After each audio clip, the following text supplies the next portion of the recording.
আসসালামু আলাইকুম। আপনারা সবাই কেমন আছেন? আশা করি ভালো আছেন। আজকে হঠাৎ আমার মেয়ের তালের পিঠা খেতে মন চাইছে। তাকে নাকি তালের পিঠা বানিয়ে দিতে হবে। সে বলছে, আম্মু তুমি সব রেডি করো, আমি তোমাকে হেল্প করে দিচ্ছি, তোমার আর কোনো কষ্ট হবে না।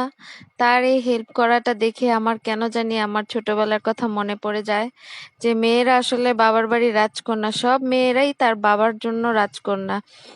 কেন জানি তারপরও মেয়েদের জীবনটা বড়ই অদ্ভুত। বাবার বাড়িতে কেন জানি তারা পরের মতন হয়ে যায় বিয়ের পরে। তো কি আর বলবো, মেয়েদের জীবনটাই বুঝি এমন, যেখানে তার বড় হয়ে ওঠা, শৈশব কাটানো, তাদের জীবনটা আসলেই এক সময় তারা মেহমানের মতন হয়ে যায়।